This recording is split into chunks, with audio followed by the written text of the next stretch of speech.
The fate of the Constitution review process will be determined on the 20th of August after a marathon 4 days of hearing the appeal against the High Court judgment that stalled the BBI referendum push.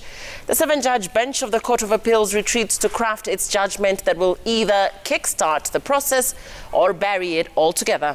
Ogina with the final day's submission. That power that enables... The curtains closed on a make-or-break hearing of the BBI case.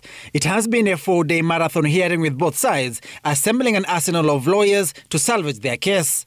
After lengthy submission, the 7-judge bench of the appeals court now hold the destiny of the constitutional review process in their hands. While promoters of the BBI referendum push had projected the country will go into a referendum in the month of August 2021, that will be the month when they will know the fate of the review process. The judges to deliver the judgment on the 20th of August.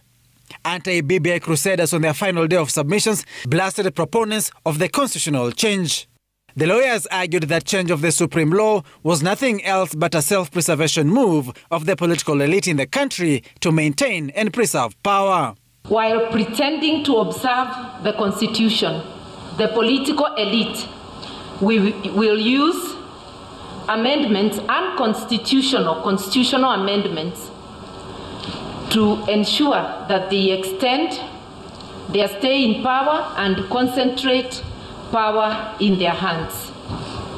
It is our humble submission that this is a consideration that this court ought to put in mind when evaluating this case. The advocates singled out President Uhuru Kenyatta's perceived intolerance towards the judiciary as a dangerous precedent to the judicial independence.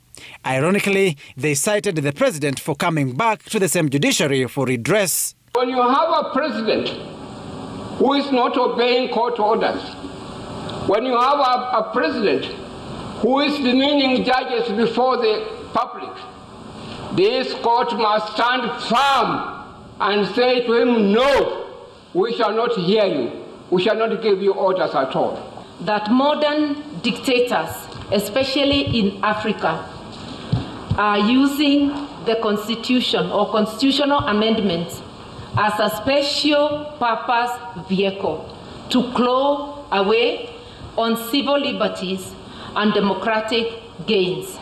IEBC was also placed on the spot for undertaking the verification of signatures in the absence of a referendum law or any other legal framework to guide the verification exercise. The electoral body cited for contradicting itself on account of lacking a database of signatures, while at the same time claiming it had a Form A that bears signatures of all registered voters. It states, first of all, it has a Form A in its custody. The Form A apparently has the signatures of every registered voter. It further goes and informs my client that it does not have a database. So the position until now of the IBC cannot be ascertained, not by this court, not by any other independent person, because whatever it did to do was not accountable and was not in any way verifiable. Focus now shifts to the 7 judges, with the country waiting on August 20th with bated breath. Ogina, Citizen TV, Nairobi.